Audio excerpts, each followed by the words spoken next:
Hindi ka na kailangan dito, Luna. Housewife ka lang. Wala kang alam sa negosyo. Sa isang iglap, ang babaeng nakatatag ng kumpanya ay ibinenta na parang gamit ng sariling mister. Sa kabit niyang business partner, wala siyang kontrata, wala siyang pangalan, pero may dinadala siyang buhay sa sinapupunan. Sa halip na suporta, pagtataksil ang inabot niya. Tinapunan siya ng papel at isinarang pinto ng opisina na siya mismong nagdisenyo. Akala niya tapos na siya. Pero isang araw, sa harap ng media at board of directors, isang babaeng CEO ang dumating at ang pangalan niya ay Luna. Kung bago ka pa lang sa channel neto, ibang kwento ni Ate Jane, istorya mo, ikwento ko. Huwag kalimutang pindutin ang notification bell at subscribe button. Si Luna Morales. Siya isang simpleng may bahay na mahilig sa pagluluto, pananaliksik at pag-ayos ng spreadsheets, pero sa likod ng apron at ng maamong ngiti. Siya ang tunay na utak ng Taste Buds, isang sikat na food delivery startup na pinupuntahan na ngayon ng mga investor at media. Si Lunang may ideya ng bawat dish. Si Lunang nagbuo ng system ng inventory. Si Lunang naglagay ng disiplina sa crew, customer service scripts, at maging ang branding ng kumpanya. Mula logo hanggang tagline. Ngunit sa mata ng mundo, ang pangalan lang ni Miko Morales, ang kanyang mister, ang umiikot. Bakit sa kanya mo ipinangalan ng negosyo? Tanong noon ng kaibigan niyang si Carla habang nagkakape sila. Mas madali magpa-register under his name. Tsaka, asawa ko siya. Pareho naman namin ginagawa to. Sagot ni Luna noon, may kasamang ngiti. Wala namang problema kung sino ang nakapangalan. Basta magkasama kami sa pangarap. Hindi niya alam. Ang mismong tiwala na iyon ang magiging dahilan ng kanyang pagkawasak. Sa bawat umaga, si Lunang unang gumigising. Pinipisil-pisil ang kanyang sariling kaldero ng ideya habang naghahanda ng breakfast menu. May checklist siya sa ref. May recipe binder sa counter. May mga mini whiteboard na may mga goals sa dingding ng kanilang kitchen office. Samantalang si Miko, tulog pa. Pero sa harap ng investors, si Miko ang bida. Siya ang laging ini-interview. Siya ang visionary. Siya ang young entrepreneur na tinatawag na susunod na Henry C. ng food tech. Wala naman akong balak agawan siya ng spotlight. Bulong ni Luna minsang naglalakad pa uwi, galing sa komisyonary. Ang mahalaga, lumalago tayo. Family dream to, di ba? Ngunit sa tuwing dumadalo siya sa mga pitch meeting, siya'y palaging nakaupo sa gilid, tahimik, parang assistant lang. At ang mga dokumento, puro sa pangalan ni Miko. Luna, pirma ka lang dito Application lang to para sa bagong branch. Utos ni Miko minsang ibinaba sa kanyang folder na kulay navy blue. Hindi siya nagdalawang isip. Sige. Hindi siya perpekto, oo. Minsan siyang magkamali sa sukatan ng asin sa kare-kare. Oo, minsan nalilito siya sa tax deadlines. Pero isang bagay ang totoo. Walang taste buds kung wala si Luna. Ma'am Luna, ang galing po talaga ng ginawa yung layout sa kitchen. Mas mabilis kami ngayon. Ani Marvin, isa sa mga kitchen staff. Salamat Marvin. Iba talagang galing ng kusinang may sistema. Sagot niya sabay tawa.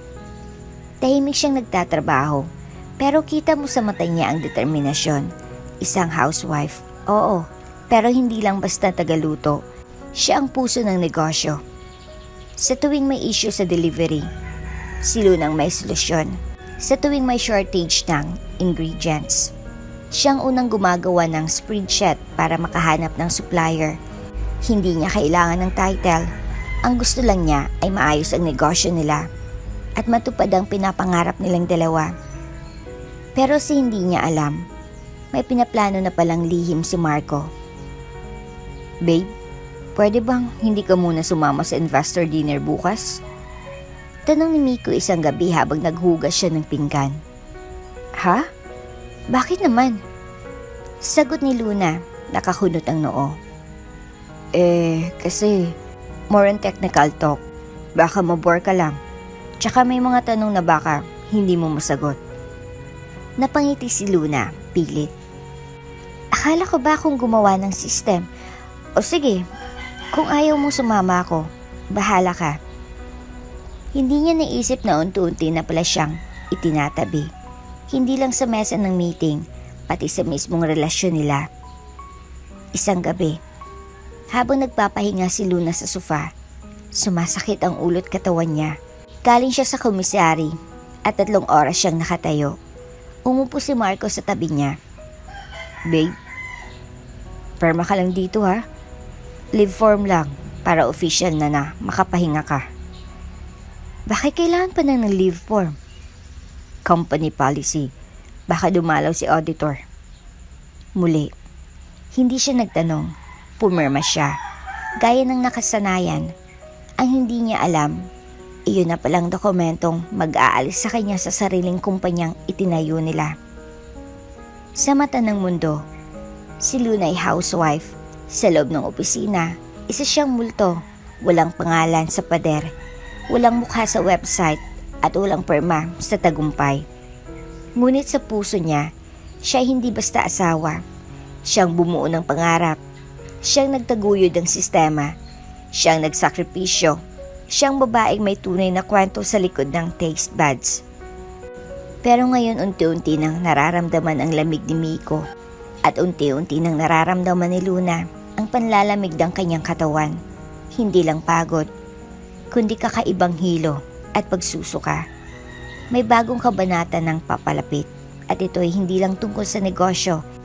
Ito'y tungkol sa isang buhay na kanyang dinadala.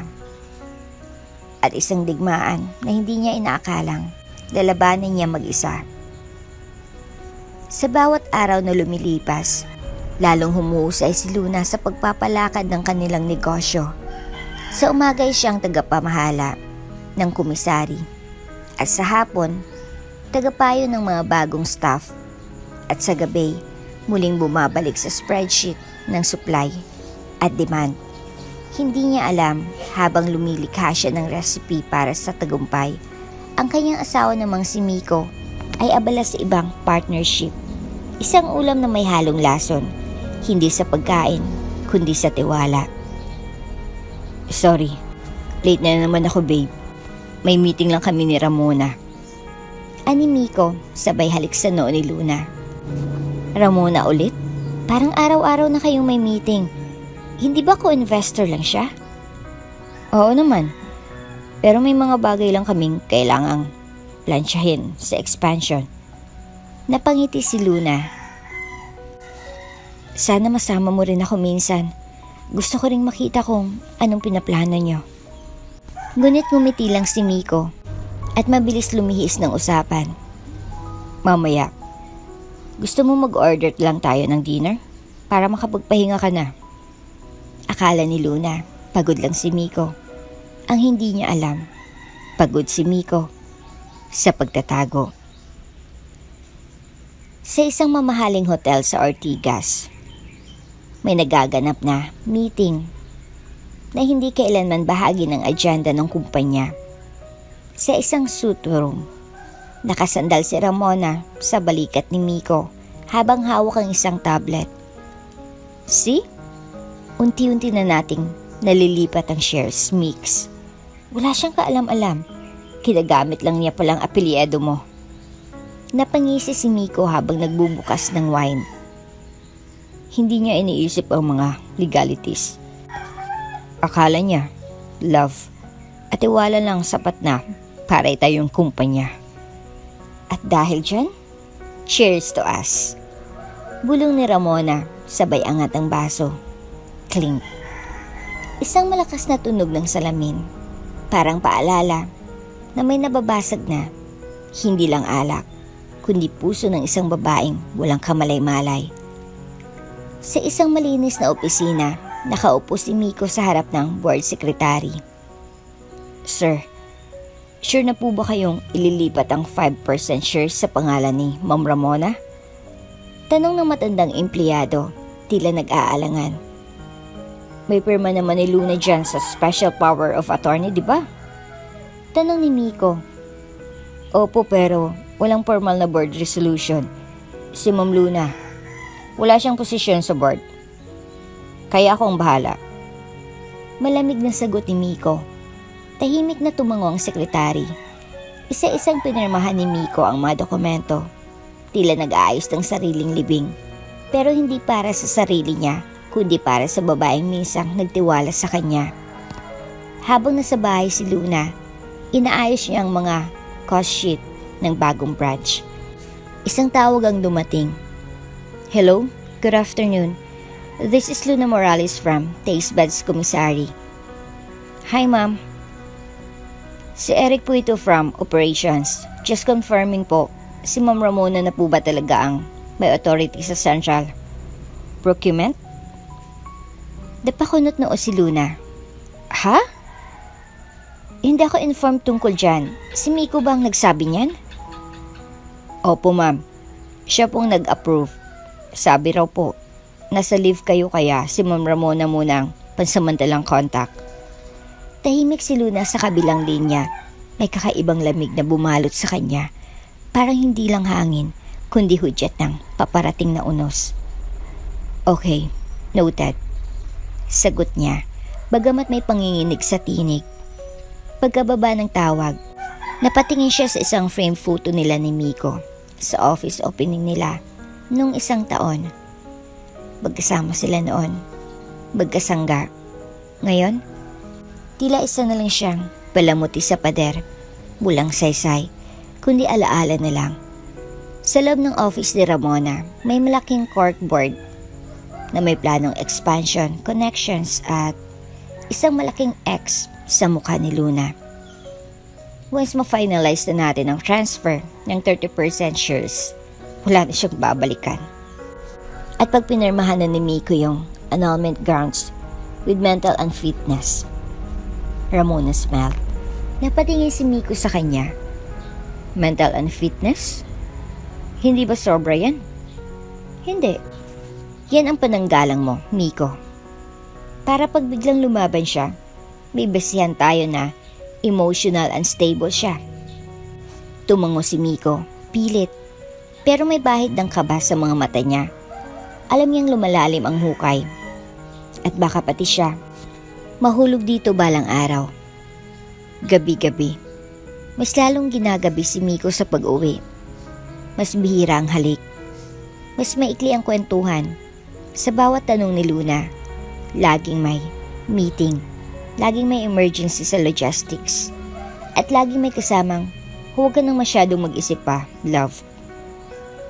Isang gabi, hindi na siya nakatiis. Alam mo, Miko, parang hindi na tayo magka-partner. Mahinang bulong ni Luna habang naghahain ng dinner. Luna naman, ano namang drama yan? Inis na sagot ni Miko. Hindi ito drama. Sinasabi ko lang totoo. Nararamdaman ko na may tinatago ka. At kung may problema tayo, sabihin mo. Ngunit tumayo si Miko at tumalikod. Huwag mo akong paikutin sa mga hinala mo. Wala akong tinatago. Pero may tinatago nga siya. At hindi na ito maliit. Sa sumunod na linggo, nagpa-meeting si Ramona kasamang ilang suppliers as new co-executive partner of Taste Buds. I'll be streamlining all bulk orders moving forward, sabi ni Ramona. Co-executive? Tanong ng isa. Yes, Mr. Morales gave me that authority during his wife's leave. At sa likod ng mga papeles, pirma ni Luna, na hindi niya man lang alam kung kailan niya niligdaan. Sa kabilang dako ng syudad, habang naghahanda si Luna ng weekly report, tinanong siya ni Carla sa chat. Carla, Girl, nakita ko si Miko sa BGC kahapon kasama si Ramona. Magka-holding hands pa. Tumigil sa pag-type si Luna. Parang may yelo sa dibdib niya. Ilang segundo siyang hindi makagalaw. Tinignan niya ang mesa kung saan may binuklat na papeles si Miko noong 1 linggo. Naalala niyang pinapirma siya, pero hindi niya na nabasa ng buo. Biglang kumabog ang puso niya. Anong ginagawa ni Miko? Bulong niya sa sarili. Hindi pa siya sigurado sa kabuuan, pero sa bawat tipak ng ebidensya, alam niyang may mas malalim na lihim sa likod ng partnership ni Miko at Ramona. At hindi lang negosyong nakataya, kundi ang pagkatao niya bilang asawa at bilang tunay na may-ari ng pangarap na unti-unti nang inaagaw sa kanya. Isang gabi ng Huwebes, nang muling makaramdam si Luna ng matinding pagod. Ang buong araw ay ginugol niya sa kusina ng komisari. Nag-iwan ng pawis sa bawat higanting kaldero at steaming tray habang hinahalong sarsa, kumakatok sa kanyang sikmura ang kakaibang hilo at magnanasang umidlip. Hindi pa niya batid na may dinadala siyang bagong buhay, isang lihim na magpapabago sa lahat. Love, late na. Ngumiti si Miko nang makita siyang nakayuko sa dining table. Sinusulat ang inventory. May dalang folder ang kamay niya. Perma ka dito para ma-finalize yung leave application mo. Temporary lang to. Ikaw na yung magpapahinga ng maayos. Pilit ng ngiti ang tugon ni Luna. Ano bang leave application yan? Hindi pa dapat tapos ng meeting mo sa board? Malambot ang tingin, bagamat kulang sa enerhiya. Nagbagong schedule. Emergency raw. Sabi nila, mas maselan yung usapan sa backers. Kasi may bagong investor. Kailangan pang plansyahin ang terms. Inabot ni Miko ang folder. Wala yan sa'yo. Pwede mong iwan muna lahat yan. At magpahinga ka lang. Binalot ng init ang dibdib ni Luna. Hindi sa galit, kundi sa pinagsamang lungkot at pananabik. Inabot niyang ballpen, pilit na pumirma. Habang sinusulat niya ang pangalan niyang Luna Morales sa talata ng I hereby apply for temporary leave. Hindi niya binasa ng lubusan ang nilalaman. Hindi niya inaasahan na iyon ang magiging pasaporte ng kanyang kabayaran. Ang pagbabenta niya bilang consultant na walang kapangyarihan, walang boto, at walang karapatang magpasya. Matapos lumagda, tinanggap niya ang papel mula kay Miko na muntik nang matuklap habang binubuksan ng pinto. Nakakabuti na to, love. Makakapagpahinga ka. At husayan pa natin yung launch sa Makati. Masayang paalam niya, hindi alam ang pitik ng trahedya sa mga salita. Sa loob ng folder na iyon, may sinulid na forged special power of attorney na naglilipat ng buong kontrol ni Luna sa kanilang kumpanya papunta kay Ramona. Sa sandaling iyon, hindi pa alam ni Luna na ang market ng kanyang firma ang magiging susi upang masakal at mabenta ang lahat ng binuo nilang mag-asawa. Pagbukas ng susunod na umaga, mahinang boses ni Luna habang nagluluto ng sinigang. Naramdaman niyang pagkahilo sa biglaang pag-ikot ng mundo. Tila may impyerno sa tiyan niya. Sakit ng ulo mo, love? Tanong ni Miko nang pumasok sa kusina. Hindi niya nahalata ang lihim na plano sa ngiti ni Miko. Isang ngiting tagumpay para sa ibang tao, hindi para sa kanya. Medyo. Sagot ni Luna, siguro dahil sa pagod lang. Inilapag niyang mangkok at sinubukang ngumiti. Hindi pinansin ni Miko ang pagkabasa ng mata niya sa kanyang mukha. Okay lang yan. Magpahinga ka after ng breakfast. Ngunit hindi naglaon ay dumating ang tawag galing sa opisina. Isang babaeng hindi kilalang pumunta habang siya'y nag-aaway sa ulan at pagod. Ma'am Luna? Ito po'y galing sa executive assistant. Kailangan po namin ng pirma ni ma'am para sa finalization ng contract as consultant. Hindi po magtatagal. Usapan lang. Dahil nga sa temporary leave, aakyat raw sa kanya ang file ng mahalagang dokumento, pirmado ng espesyal na kapangyarihan niya na hindi niya nabasa ng maigi. Hindi nagtanong pa si Luna na wala ng gana makinig sa buong paliwanag sa kabila ng matinding sakit sa katawan. Sige, dadaling ko pagkatapos kong maghanda ng schedule. Pinirmahan niya muli ang papel, ang kanyang kalasag, at sandaling nais niyang ilaan sa bagong direktiba ng kumpanya. Hindi niya batid na sa bawat paglagda ay pinagtatapon niya ang sarili niyang karapatan. Ilang oras lang ang dumating na ang sulat mula sa law firm ni Ramon at Miko. Notice of Consultancy Agreement. Effective immediately. Ma'am Luna Morales is hereby designated as consultant only with zero executive or voting rights in Taste Buds Incorporation. All previous authority and shares are transferred per SPA dated yesterday's date. Ramona Cuevas, co-owner and chief strategist. Naroon pang pirma ni Ramona at nakadikit ang malalaking watermark at stamp ng notaryo na bigla si Luna. Nangabaw ang kanyang paningin at muntik nang magtagpong lupa't langit sa kanyang harapan.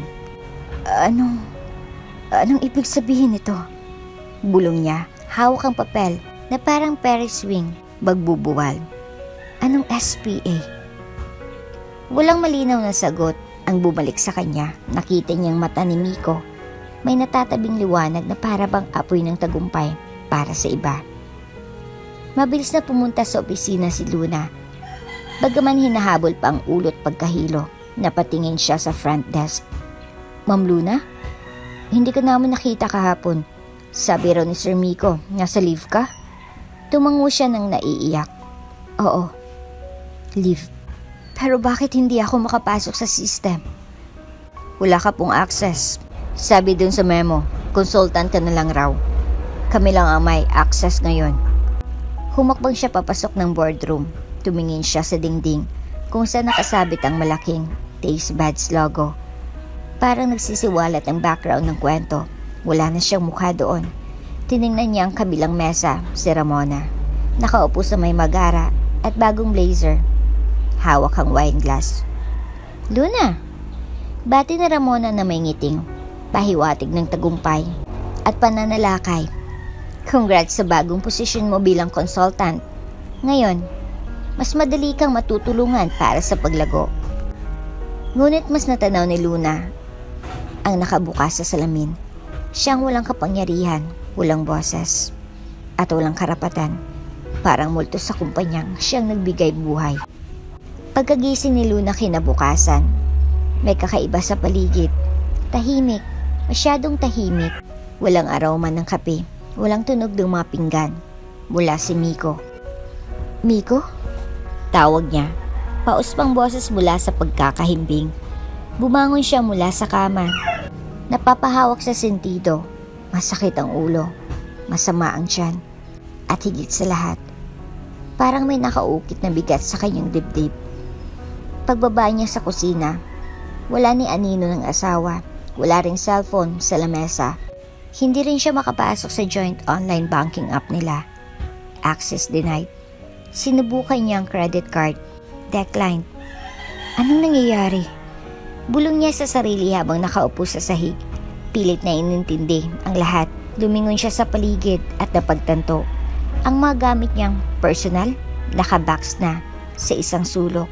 Maya-maya, may kumatok. Isang lalaking nakaitim na polo at maitim ang salamin ang sumalubong sa kanyang pintuan. Ma'am Luna Morales? Opo.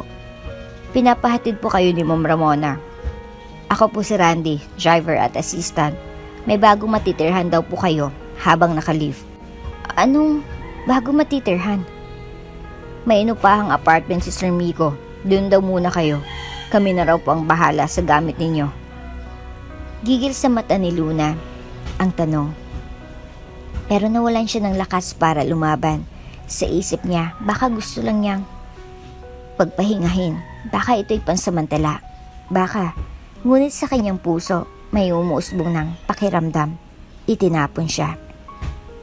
Ang tinutukoy na apartment ay isang sira-sirang unit sa ikalawang palapag ng isang lumang gusali sa may Santa Ana. Mababang kisame, may amoy ng gripo at may tagas ng bintana. Malayo sa bahay na kanilang pinag-ipunan noon, malayo sa opisina ng taste buds na may salamin at aircon. Nakatulala lang si Luna sa isang lumang sofa habang pinapanood ang mga lalaki na isa-isang ibinababa ang kahon ng kanyang mga gamit. Wala si Miko, wala ring paliwanag, wala siyang kausap, kundi ang pader na natutuklap ang pintura. Pagkaalis ng huling lalaki, iniwan siyang mag-isa. Ang tanging naiwan sa kanya ay katahimikan at isang note na may pirma ni Ramona. This is for your peace of mind, Luna. Take the time to rest and think about your next move. Kindly refrain from contacting Miko. For business concerns, please go through me moving forward. R. Napaupo siya sa malamig na sahig, nanginginig, habang hawak ang sulat na parabang kutsilyo na isinaksak sa kanyang likod. Kinagabihan, lalo pang lumala ang pakiramdam niya. Nahilo siya, nasusuka, at tila hindi siya makahinga ng maayos. Sa gitna ng kahinaan, pinilit niyang hanapin ang pinakamalapit na klinika gamit ang lumang cellphone niya. Nagtungo siya sa isang public clinic, ilang kanto mula sa kanyang tinitirhan. Ano pong nararamdaman natin, ma'am? Bati ng nurse. Parang pagod po, nahihilo. Nahirapan akong kumain. May lagdat din po ako siguro. Nagbigay ng initial assessment ang nurse. Sinunukatin siya ng blood pressure. Kinuha ang blood sample at pagkatapos ng halos isang oras na paghihintay, tinawag siya ng doktor. Ma'am Luna Morales? Tumayo siya, halos hindi makalakad sa kaba. Ma'am, buntis po kayo. Tila bumagsak ang buong klinika sa kanya. Parang may pumutok na salamin sa kanyang utak. Bawat salitang buntis ay parang kasabay ng hampas ng alon sa gitna ng bagyo. Buntis po? Opo. Estimated na 3 to 4 weeks. Aware po ba kayo? Hindi siya makasagot. Para siyang pinutulan ng hininga. Hawak ang tiyan. Napaupo siya sa gilid ng kama. Naging blur ang paligid. Ang tanging tunog ng kanyang sariling hininga ang naririnig niya. May asawa po ba kayo? May kasama po ba kayo sa bahay? Tahimik. Tumingin siya sa sahig. Nagtatangkang sumagot. May asawa po. Pero umalis na siya. Iniwan niya na ako. Pag-uwi sa lumang apartment, hindi na siya nakapagsalita. Nakahiga siya sa kama na may basag na kutson. Tumitig sa kisame. Hinihimas ang siya na nooy. Wala pang bakas ng buhay, pero alam niyang naroroon ng isang nilalang. Isang inosenteng saksi sa lahat ng panlilinlang. Hindi lang pala akong binenta. Bulong niya habang unti-unting bumagsak ang luha sa pisngi. Pati ang anak ko, ipinagpalit niya. Hindi niya maintindihan kung anong mas masakit, ang pagtataksil ni Miko bilang asawa o ang panlalamig niya bilang ama sa isang sanggol na hindi pa ipinapanganak. Sa mga sumunod na araw, sinubukan niyang kontakin si Miko pero laging out of reach ang telepono. Wala sa opisina, hindi rin siya pinapasok sa ng receptionist. Kapag binanggit niya ang pangalan ni Ramona, tanging isang matipid na ngiti ang ibinabalik sa kanya. Hindi po siya available. Ipagpaumanhin niyo. Gusto niyang sumigaw. Gusto niyang habulin si Miko at sabihin, may anak tayo. Anong karapatan mong iwan kami? Pero kahit ang simpleng pagsigaw, hindi niya magawa sapagkat lakas na natitira sa kanya ay kailangan niyang ilaan sa bata sa kanyang sinapupunan. Isang gabi, habang nagpapainit ng lugaw sa lumang kalan, napahawak si Luna sa kanyang tiyan. Sa wakas, may kakaibang pakiramdam siyang bumabalot sa kanyang katawan. Hindi na ito galit, hindi lang ito sakit. Isa itong panibagong lakas na unti-unting lumilitaw mula sa kaibuturan. Ano man ang mangyari, bulong niya. Mahigpit ang pagkakahawak sa sarili. Hindi kita pababayaan. Hindi ko alam kung saan tayo pupunta, kung anong kakainin natin bukas, o kung paano ako babangon. Pero hindi kita iiwan. Sa kabila ng gulo, gumuho ang lahat ng meron siya. Ngunit may isa siyang paninindigan na nanatili. Hindi siya susuko. Ipinagkanulo siya ng taong minahal niya. Pinagtabuyan siya na parang wala siyang abag sa mundong tinutulungan niyang buuin. Pero ang bata sa kanyang sinapupunan ay paalala na may dahilan ng kanyang buhay. Isang paalala na kaya niyang magsimula ulit kahit walang pera, kahit walang pangalan, kahit wala ng titulo. Sa isang bansot na kwarto habang binubuo niya ang lugaw gamit ang lumang 5 pisong panukli. Ipinapangako sa kanyang sarili. Hindi akong nawala. Sila ang nawalan. Sa araw na tuluyang nilisan ni Luna ang lahat, ay hindi planado. Pero para sa kanya, iyon ang tunay na simula. Wala na siyang bank account, wala siyang bahay, wala siyang asawa, at sa harap ng salamin sa maliit na banyo ng lumang apartment, ni pangalan ay parang wala na rin siyang karapatang angkinin. Hindi na siya si Luna Morales, ang babaeng nagpundar ng taste buds. Simula sa araw na ito, siya na si Lea Santos, isang pangalang hinugot niya sa kombinasyon ng paborito niyang libro at ng apelyadong madalas niyang marinig sa palengke. Peke man, pero iyon lang ang natitirang kontrol niya sa buhay niya ngayon. Sumakay siya sa jeep na patungong bayan sa labas ng syudad, isang maliit na komunidad sa lalawigan ng Rizal. Isang lugar kung saan walang makakakilala sa kanya, walang opisina, at higit sa lahat, walang Miko Tramona. Habang nilalakbay niyang malikabukat, mabundok na daan, yakap niya isang backpack na may laman lang na ilang damit, printed sonogram, at 2 pirasong 500 piso. Ang tagumpay ng taste buds ay naiwan sa likod. Ang gusaling pinaghirapan niyang disenyuhan na ngayon ay isa ng simbolo ng pagkakanulo. Pero may isang bagay na hindi nila naagaw. Ang bata sa kanyang sinapupunan. Sa palengke ng San Rafael, isang amoy ng bagong prito at putik ang sumalubong sa kanya. Wala siya roong kakilala, pero may isang mukha na matagal niya nang natatandaan, si Aling Bebang.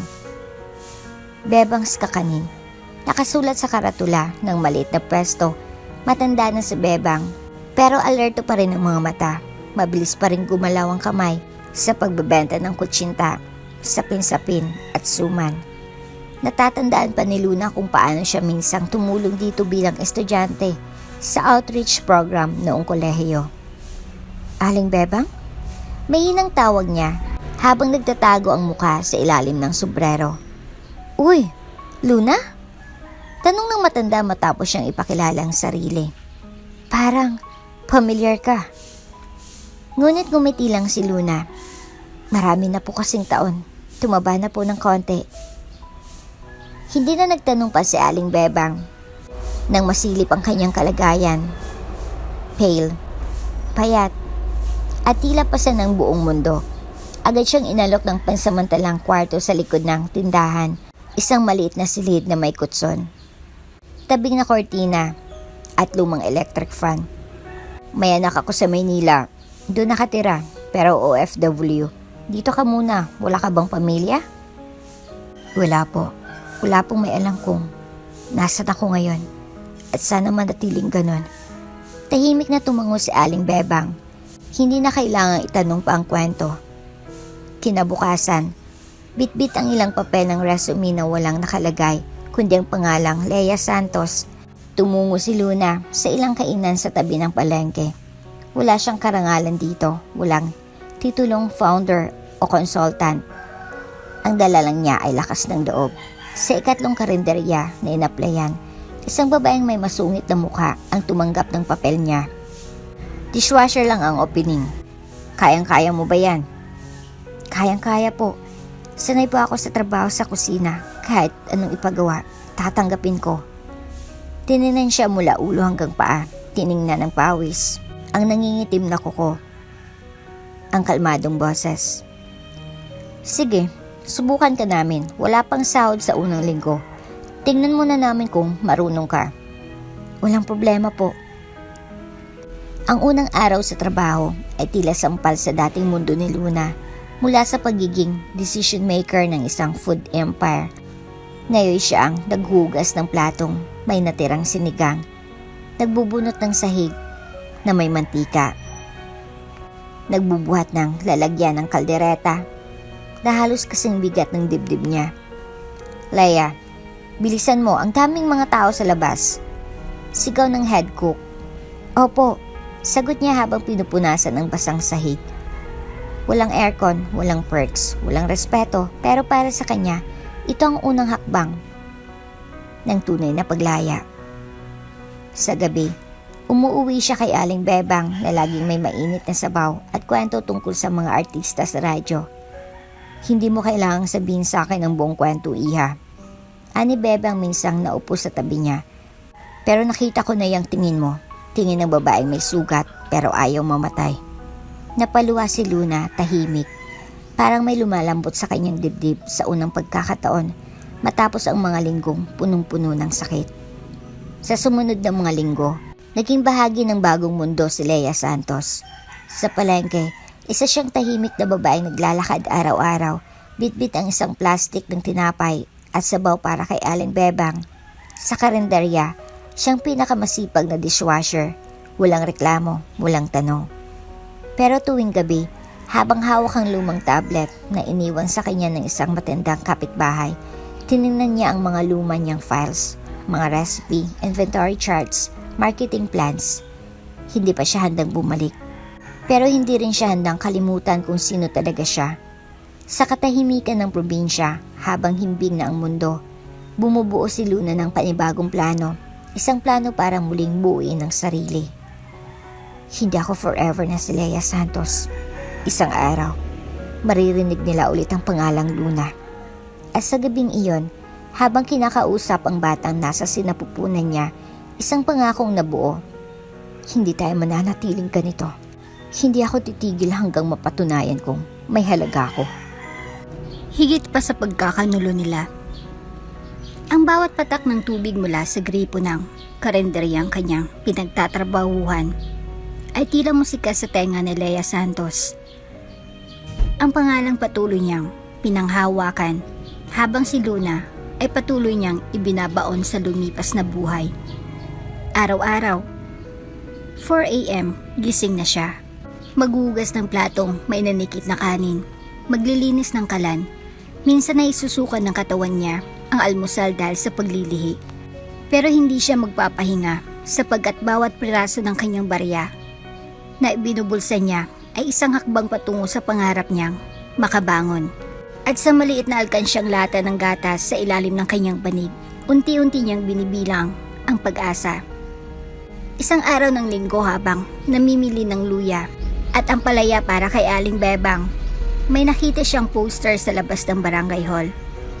Tech Mama, libreng tech at business skills, training for single mothers and housewives. Mag-apply na, 10 slots ang bawat batch. Napatigil siya, parang may humila sa kanyang mga mata. Parang sinampal siya ng pagkakataon. Para sa mga nanay. Gusto magnegosyo, libre. Gulong niya sa sarili. Tila may kumislot sa kanyang dibdib, isang matagal nang nakalimutang damdamin, pag-asa. Hindi siya nag-atubili. Kinabukasan, habang nakasuot ng pinakamatinong polo at may mahinang lipsticks na hiniram kay Aling Bebang, nagtungo siya sa covered court kung saan idinaos ang orientation. Doon niya unang nakita si Tayo Salazar, tahimik, nakatayo sa gilid ng stage, suot ang simpleng gray na polo at maong. Hindi siya yung tipong charismatic speaker. Hindi siya ma-showbiz, pero may misteryosong klase ng panatag sa boses niya na magsimula itong magsalita. Hindi mo kailangan ng college diploma para matuto. Hindi mo rin kailangan ng malaking puhunan para magsimula. Ang kailangan mo lang ay determinasyon, disiplina at direksyon. Tila tumama ang bawat salita sa puso ni Luna o Leia, kung sino man siya sa sandaling iyon. Nagsimula ang training na parang buhos ng liwanag sa dilim ng kanyang mundo. Itinuro sa kanila ang digital inventory online platforms, automation ng orders, marketing through apps, mga bagay na pamilyar kay Luna noon, pero di lang muling panibago kay Leia. Miss Santos, mukhang mabilis ka matuto. Ani Theo sa kanya, isang hapon habang nagtuturo sa spreadsheet formulas. Ginagamit ko po dati ito sa malit na negosyo ng kaibigan ko. Pagsisinungaling niya, tumango lang si Theo. Hindi siya nagtanong pa, at doon siya unang natuwa. Hindi siya pinilit magsalita, pero nararamdaman niyang niintindihan siya. Sa mga susunod na araw, naging mas close sila ni Theo. Hindi madaldal si Theo, pero palagi siyang nariyan, handang tumulong kapag may error sa encoding, o kahit simpleng pagsalo ng tablet na muntik nang mahulog sa pagkadulas ni Leia dahil sa hilo. Okay ka lang? Tanong ni Theo minsang nakita siyang napasandal sa pader.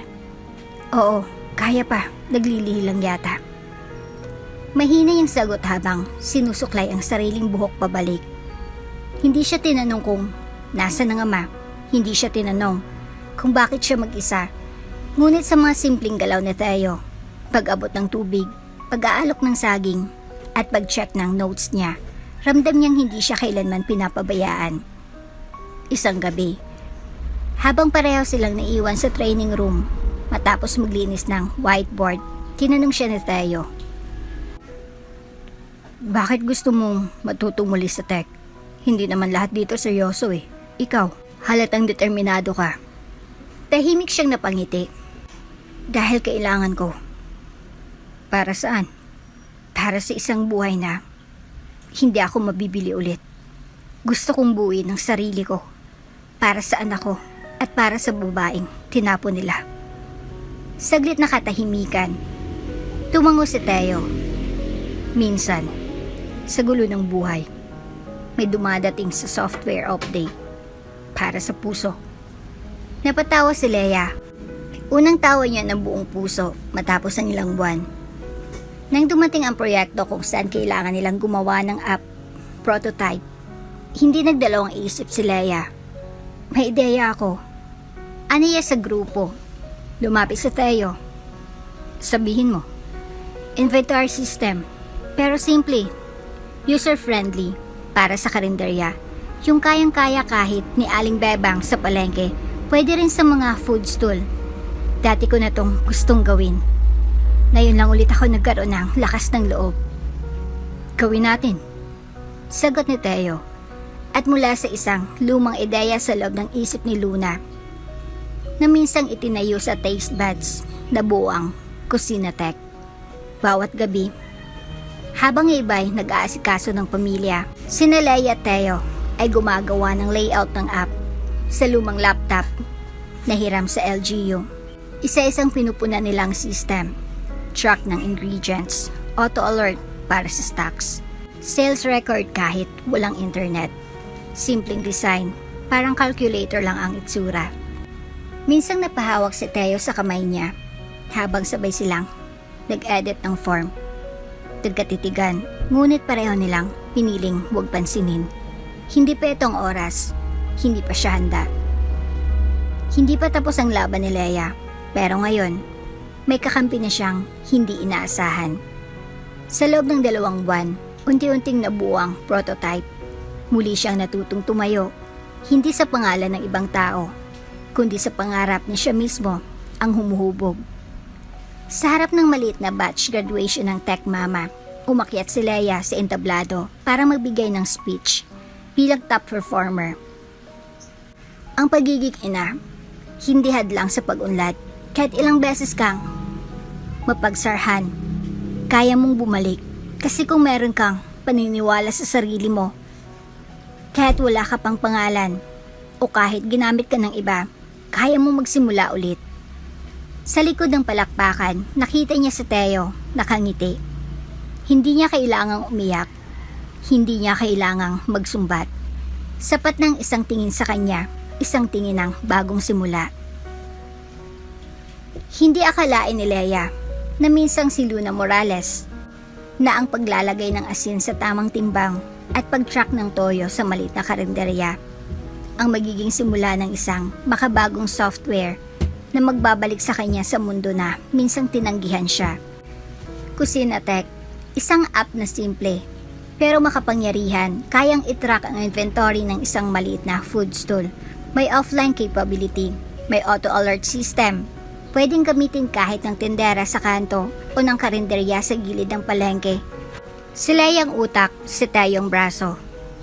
At sa bawat pindot nila sa keyboard, para bang hinuhubog muli si Luna sa kanyang sarili. Ngayon, hindi bilang asawa, hindi bilang tagapagluto sa kusina ng iba, kundi bilang babaeng may pangarap at diskarte na unti-unting muling lumalaban. Isang hapon, habang nagdedemo ng prototype sa barangay, multi-purpose hall, may lalapit na babaeng organizer. Miss Santos, may recommendation po kami para sa inyo. Napalingon si Leia. May upcoming Startup Challenge PH sa Maynila. Nationwide po ito. Ang Kusina Tech ay pwedeng-pwede sa kategory ng grassroots innovation, pangmasa, makabuluhan. Napamaang si Leia. Ako? Opo, kami na po ang magre-refer. Libreng entry, sagot namin ang transportation. Kung papasa sa screening, pwede kayong lumaban sa finals. Doon ang investors at media. Nagkatinginan sila ni Teo. Leia, sabi ni Teo, ito na yun. Sa loob ng 2 linggo, araw-gabi silang naghanda.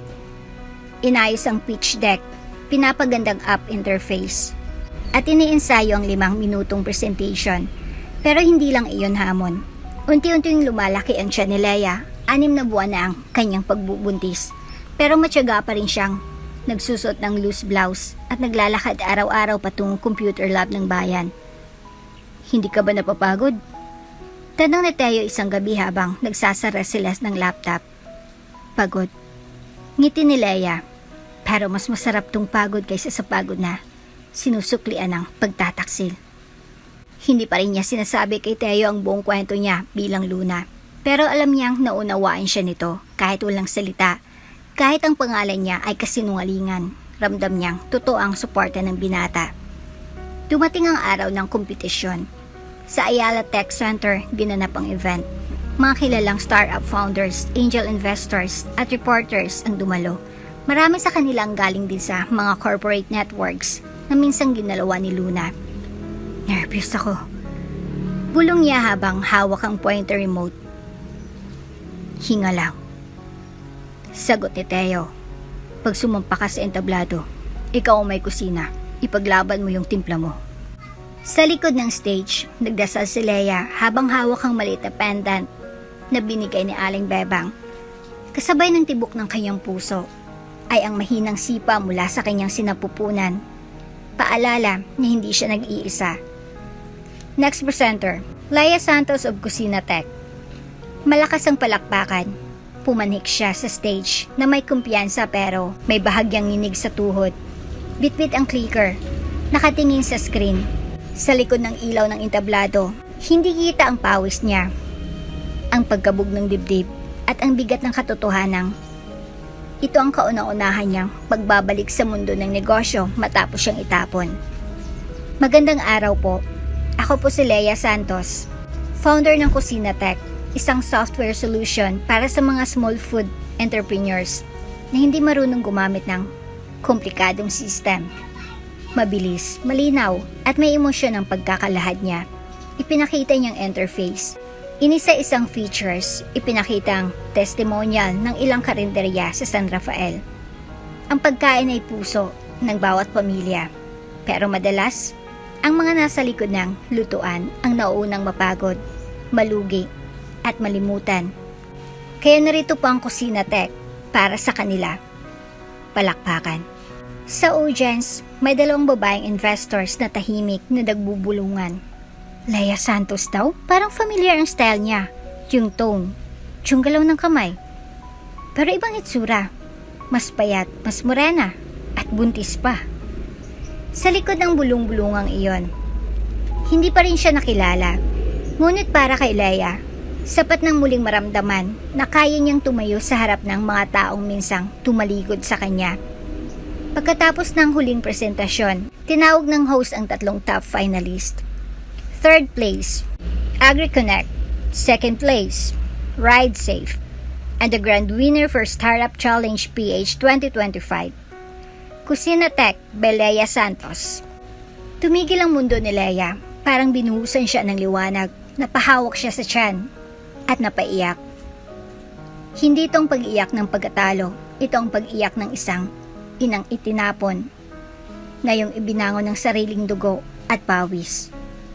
Umakyat siya sa entablado para tanggapin ng tropeyo. Lahat ng kamera ay nakafocus sa kanya, may isang media staff ang bumulong. Ma'am, okay lang po ba kayong buntis habang nagtatrabaho? Lakas po ng message nyo. Ngumiti siya. Hindi lang ako nagtatrabaho. Nagtatanim ako ng kinabukasan. Pagkatapos ng awarding, may lalapit na babae. Eleganting bihis, tila pamilyar. Excuse me, Miss Santos? Tumingin si Leia. Yes? Magaling yung pitch nyo. Ang galing nyong mag-communicate. Nakaka-inspire. Parang may napanood na akong tulad nyo dati. Hindi ko lang maalala kung saan. Ngumiti si Leia. Marami na po akong gaya ko ngayon. Hindi lang nila tinatayo sa stage, pero unti-unti na pong lumalaban. Naglakad siya paalis. Bit-bit ang tropeyo at cash grant. Walang PR team, walang asawa, walang apelyado ng mayaman. Pero sa unang pagkakataon, nararamdaman niya muli ang halaga niya. Hindi dahil sa tagumpay, kundi dahil sa kabila ng lahat, hindi siya nawala. At sa bawat hakbang ng kanyang pagbabalik, tila naririnig niya ang pabulong na pangalan ng mga taong minsang tumiwalag sa kanya. Luna. Ngunit hindi pa panahon, hindi pa ngayon. Ang liwanag ng entablado ay tumatak sa bawat sulok ng kanyang alaala. Hindi iyon basta spotlight, iyon ang unang liwanag na muling tumama sa isang babaeng minsang tinabunan ng dilim. Bilang Leia Santos, hindi siyang dating Luna na nakasuot ng corporate dress, may makeup, at naka-high heels sa boardroom. Ngayon, naka-loose linen dress siya, walang pulbo, at may bitbit na mas malaking dahilan para lumaban. Ang batang dinadala niya sa sinapupunan. At kahit walang makakakilala sa kanya, ramdam niyang may nakatingin. Matapos ang kanyang pagkapanalo sa Startup Challenge PH, bumuhos ang media interest. Sa loob ng ilang araw, may mga feature articles na lumabas. Buntis na ina, nagwagi sa tech competition. Leia Santos, babaeng may kusina at katalinuhan. From dishwasher to developer, ang kwento ni Kusina Tech. Isa sa mga headlines ang nakarating sa mga board member ng Taste Buds. Sa isang opisina sa BGC, hawak ni Ramon ang tablet habang nagkakape. Nakakunot ang noo niya habang tinitingnan ang litrato ng babaeng may hawak na tropeyo, nakangiti sa kamera. Leia Santos. Bulong niya. Bakit parang... Nag-zoom in siya sa mata, may hugis, may init, may galaw na hindi niya malilimutan. Mata ni Luna. Tinawagan niya agad si Miko. Miko, may kailangan kang makita. Mag-login ka sa business news portal. Search mo ang Kusina Tech. Bakit? Dali na, tingin ko nabubuhay ang multo ng nakaraan mo. Samantala, sa kabilang panig ng syudad, si Leia ay tahimik na bumalik sa palengke ng San Rafael. Bitbit ang tropeyo. Nilagay niya ito sa maliit na estante ng karinderya kung saan siya minsang naghugas ng pinggan. Nagpalakpakan ng mga tindera at kapitbahay. Si Aling Bebang ay lumapit na may hawak na kalamay at sabaw. Ito ang paborito ng mga kampyon. Ani ng matanda. Proud ako sa iyo, Iya. Sabi ko na, hindi ka ordinaryong babae.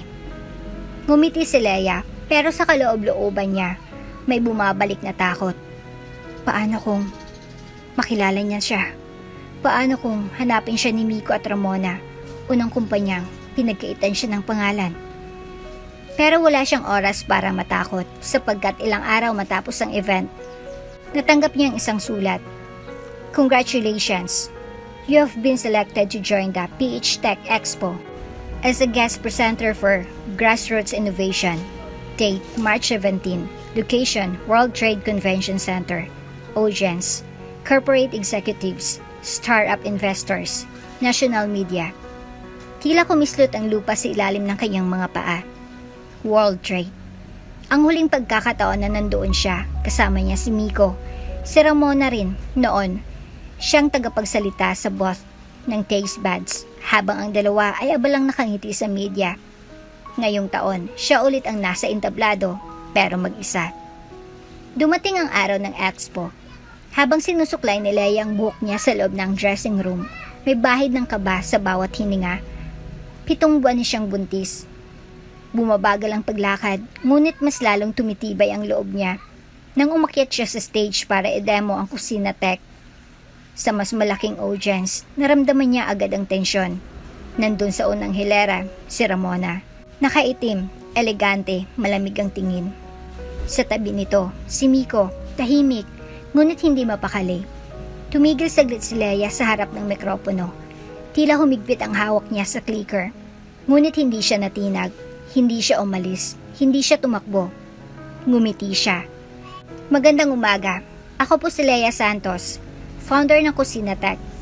Isa akong simpleng ina, dating dishwasher, at ngayon, isa ng innovator para sa mga ina ng karinderya. Napatingin si Ramona kay Miko. Hindi ko alam na nakakapagsalita ulit ang multo mo. Bulong ni Ramona. Ngunit habang nagpe-present si Leia, habang lumilitaw sa screen ang mga feature ng Kusina Tech, habang pinapalakpakan siya ng audience, isang tanong ang umuukit sa isip ni Ramona. Paano niya nagawang bumalik? Pagkatapos ng talk, bumaba si Leia sa stage para sumagot ng tanong sa open forum. Pero bago pa siya makarating sa lounge, may humarang sa kanya. Si Ramona. Leia Santos, no? Magaling ka. Ang galing mong magkunwaring iba ka. Ngumiti si Leia pero hindi si Leia ang ngumiti. Si Lunang bumalik sa mga mata niya. Pasensya na, miss? Ramona Cuevas. May dating kumpanya lang akong hawak. Baka hindi mo nakilala. Kilala ko. Ang tanong, naalala mo ba ako? Halos lumabas sa labi ni Ramona ang pangalan niyang Luna. Pero pinigilan niya. Maraming media, maraming mata. Hindi pa itong tamang oras. Ngumiti si Leia. Mag-ingat ka, Miss Cuevas. Ang mundo ay bilog. Tumalikod si Leia, bitbit ang folders, dalang anak sa sinapupunan, at may lakad na mas buo ang loob. Hindi niya kailangang sumigaw, hindi niya kailangang manumbat. Sa katahimikan niya, naramdaman ni Ramon ang dagundong ng kanyang pagbabalik. Sa labas ng convention center, tumawag agad si Ramona sa kanilang corporate lawyer. Hanapin mo kung sino talaga si Leia Santos. E-check ang records, address, background. Hindi ako papayag na multo lang siya sa paligid. Gusto ko ng ebidensya. Sa kabilang linya, may tahimik na boses. Ramona, kung siya nga si Luna, delikado tayo. May karapatan siya. May nilabag si Miko. May ebidensyang pwedeng bumalik sa kanya. Nabagsak si Ramona ng phone sa mesa. Sa unang pagkakataon matapos ng ilang buwan, nakaramdam siya ng takot.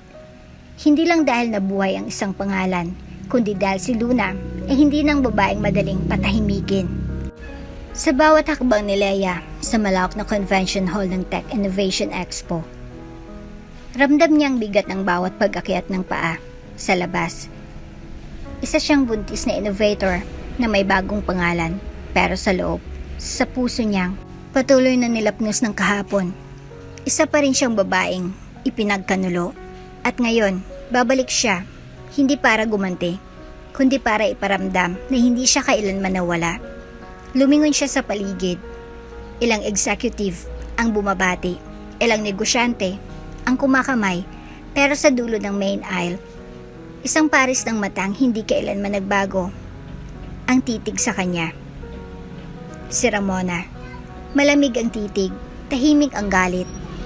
Kitang-kita sa kanyang mga mata ang pagkagulat, ang pag-aalinlangan, at higit sa lahat, ang takot.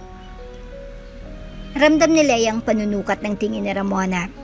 Parang tinatansya nito kung totoo bang ang babaeng nasa harap niya ay ang parehong babaeng minsang tinapunan nila ng papel at isinara sa opisinang pinto. Ngunit hindi na itong parehong Luna na nagpapaubaya. Hindi na siyang babaeng walang perma. Ngayon, siya ng babaeng may hawak sa sariling pangalan, kahit pa ito'y hindi tunay. Leia Santos. Pulong ni Ramona habang dahan-dahang nilalapitan ang boss ng kusina tech. Sa bawat hakbang ay tila binalot ng usok ang paligid. Sa bawat paglapit, bumibilis ang tibok ng puso ni Leia, pero hindi dahil sa takot, kundi dahil sa matagal nang hinintay na sandali. Leia. Bati ni Ramona, halos pabulong ngunit punong-puno ng tensyon. Ramona. Sagot ni Leia, diretso ang tingin, hindi nagpahalatang nangingindig ang kalamnan. Magaling, congratulations. You've really made something out of nothing. Ngumiti si Leia, yung tipong hindi masaya, kundi mapanatag, malamig, at kalkulado. Minsan, ang nothing na tinatapakan, yun ang ugat ng pinakamatibay na pundasyon. Napakunot ang noo ni Ramona. Nagkasagutan ng mata. Walang ibang naririnig ang dalawa, kundi ang matining na tunog ng speaker sa background, ang mga MC, ang palakpakan, pero sa pagitan nila, may katahimikang punong-puno ng sigawan. Alam mo? Dagdag ni Ramona, pinipilit pa ring manatiling kalmado. You remind me of someone, matigas ang loob, matalino, ambisyosa, pero minsan, ang ganong klase ng babae, nakakalimot kung sinong dapat nilang pakisamahan. Baka naalala mo lang ang sarili mo. Balik ni Leia habang pinupunasan ng screen ng tablet sa mesa ng kusina tech. Tahimik si Ramona sa ilang segundo. Hindi na siya sigurado kung bluff lang ba ang lahat, pero hindi niya rin mapigilan ang paninindig ng balahibo niya sa ilalim ng kanyang mamahaling blazer. Muling tumitig kay Leia at doon niya nakita ang hindi matatakasan ang mga mata ni Luna. Maya-maya, dumating si Theo, may hawak na tubig para kay Leia. Everything okay here? Tanong niya kay Leia. Ngumiti si Leia at kinuha ang tubig. All good. Just catching up with someone from the past. Ramdam na Theo ang tensyon. Tinapit niya si Leia sa balikat bago lumayo ng konti, pero hindi nawala ng tingin kay Ramona, na ngaya'y bahagyang lumingon at tinitimbang ang lalaking kasama ni Leia. Kaibigan? Tanong ni Ramona. Kaagapay. Sagot ni Leia, may diin. Walang panlalamang, walang bentahan. Tumawa si Ramona, isang matinis na tawa na pilit. You really haven't changed, Luna. Tahimik si Leia. Hindi niya inamin, hindi niya itinanggi.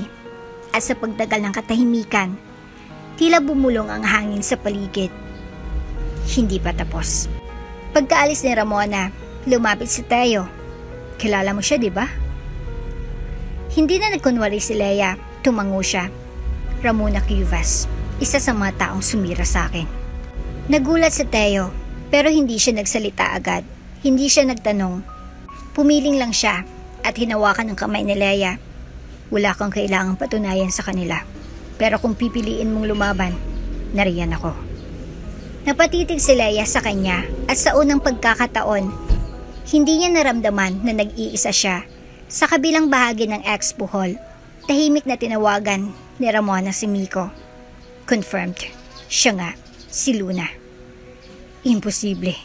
Bakit hindi mo agad sinabi? Wala akong ebidensya, pero Miko, kilala ko yung mata niya. At kung totoo nga, nakakatakot na bumalik si Luna. Mas matapang, mas matalino, at mas may bala. Tahimik si Miko sa kabilang linya. Sa wakas, natigilan siya sa iniwang multo ng nakaraan. Hindi na nila kayang baliwalain ang panganib. Hindi na si Luna ang babae na anino. Ngayon, si Leia Santos ay nasa liwanag. At kung hindi sila kikilos, baka mawala sa kanila ang lahat ng ninakaw nila. Samantala, si Leia ay muling humarap sa salamin ng dressing room. Pinagmasdan ng sarili. Malaki ang tiyan, ngunit mas buo na ang loob. Hindi pa tapos ang laban. Wala pang formal na galawan. Pero sa unang salpukan pa lang, tumama na ang unang putok. Hindi mo ako kilala, Ramona. Bulong niya. Pero makikilala mo ako muli, hindi bilang asawa ni Miko, kundi bilang sarili kong pangalan. Mula sa katahimikan ng bagong buhay, Isang tawag ang yumanig sa kalmadong daigdig ni Leia Santos. Isang email na may subject line na, "Regarding taste buds, we need to talk. Arman." Hindi niya agad binuksan. Matagal siyang nakatitig sa screen, parang binubuksan ang sugat na pilit niyang tinakpan ng bagong pangalan, bagong misyon, bagong pamilya. Pagkabukas niya ng mensahe, iis ang laman. "Ako si Arman Del Rosario, dating senior accountant ng Taste Buds. Gusto ko sanang magpakita.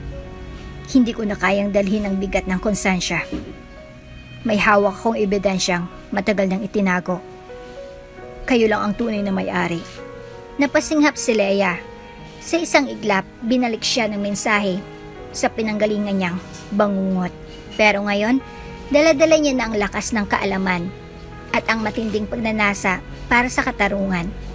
Sa isang lumang coffee shop sa Quezon City, tahimik siyang dumating, nakakap, at may scarf na nakatabing sa bandang baba. Hindi para magtago, kundi para manatiling kontrolado ang laban.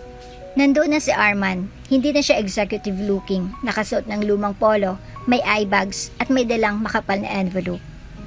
"Miss Leia?" Tumango siya, pero sa tingin ko, alam mong hindi lang ako si Leia.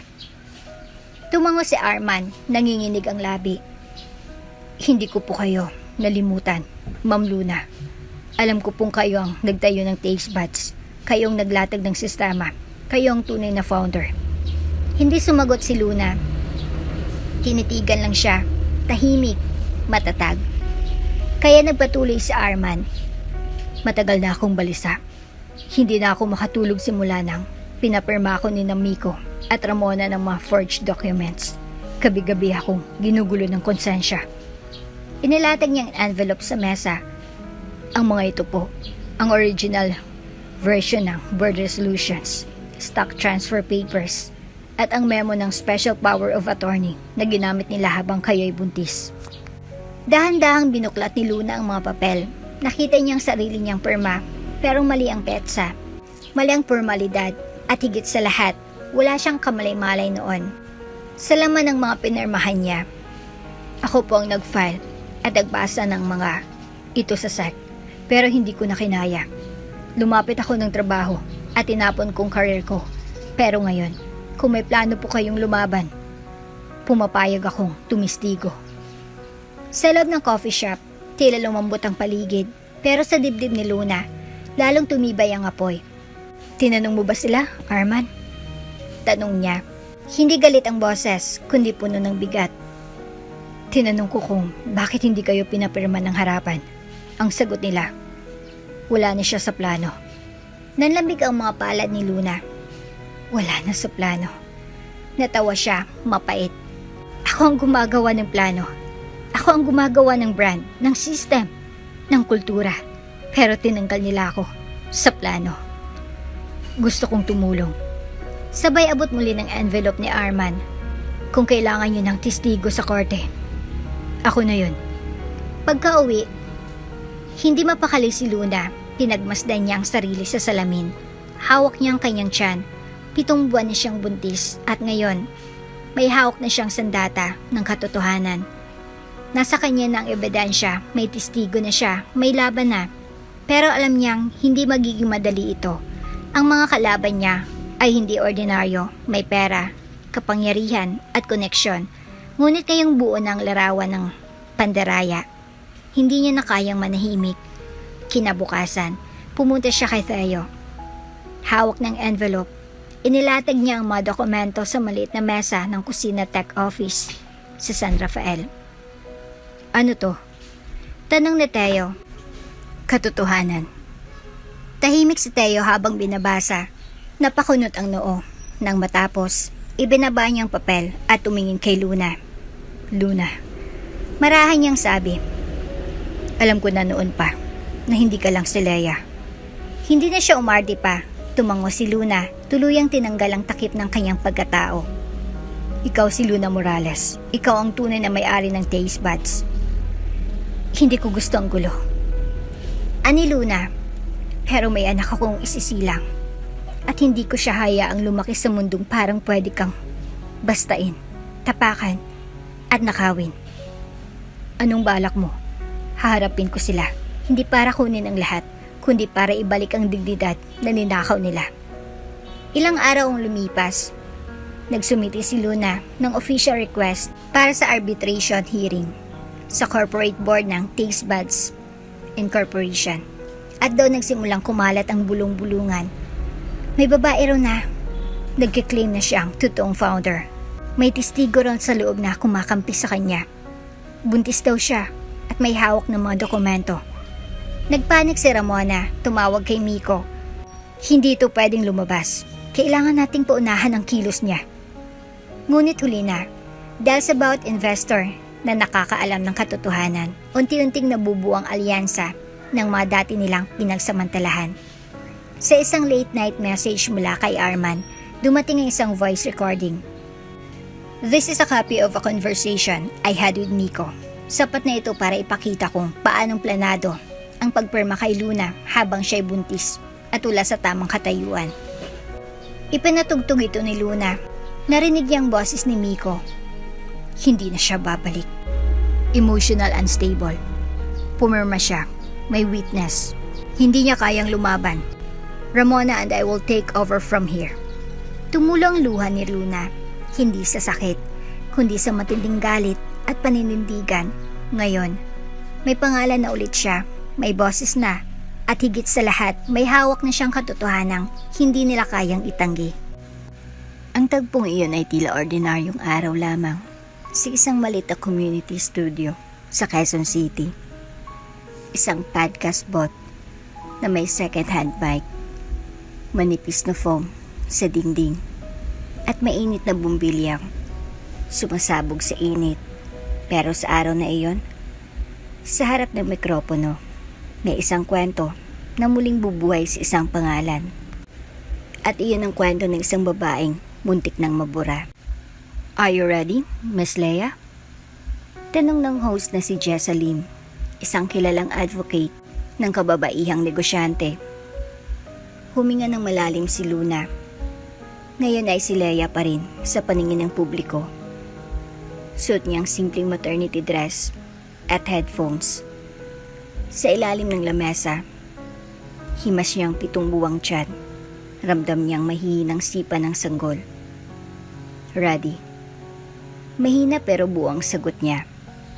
Okay. In 3, 2, 1. Magandang araw, mga kaibigan. Welcome to Her Story. Ang podcast kung saan naririnig ang tinig ng kababaihan sa likod ng tagumpay. Today, we have a very special guest. A woman who created a tech solution not from a corporate lab, but from the heat of a humble kitchen. Miss Leia Santos of Kusina Tech. Hi Jessa, salamat sa panyaya. Leia, ani Jessa. Maraming nag-inspire sa paglabas mo sa Startup Challenge. Pero marami din ang nagtatanong, ano bang tunay na kwento sa likod ng Kusina Tech? Hindi ito basta app, di ba? Tahimik si Luna ng ilang segundo. Tinignan niya ang mic na para bang ito ang susi sa pagbitaw ng lihim. Natagal niyang kinikimkim. Ang Kusina Tech, aniya sa wakas, ay isinilang hindi sa harap ng investors, kundi sa likod ng kalan, sa isang barong-barong, sa isang panahong akala ko wala nang natirang halaga sa pagkatao ko. Napatahimik ang host, maging ang buong tech team sa likod ng salamin. Natahimik. Sa tinig ni Leia, may bigat, hindi pilit, hindi script, kundi totoo.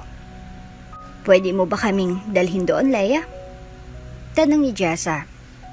At doon, nagsimulang magbukas si Luna. Dati, may asawa ko. Para namang sinimula ng isang maliit na food business. Ako ang utak. Ako ang nagdisenyo ng sistema, ng recipes, ng inventory. Pero dahil mas madali raw para sa registration, lahat ng pangalan ay sa kanya. Kilala mo naman ang mga babae. Hindi tayo palaba noon. Tiwala ang puhunan. Akala ko sapat ng pagiging magkasama. Napahigpit ang hawak niya sa headset. Hanggang isang araw, ginising na lang ako ng katotohanang binenta ako, hindi bilang asset, hindi bilang partner, kundi bilang isang bagay na wala ng silbi.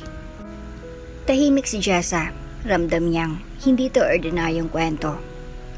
At buntis ako, walang pera, walang pangalan, walang boses.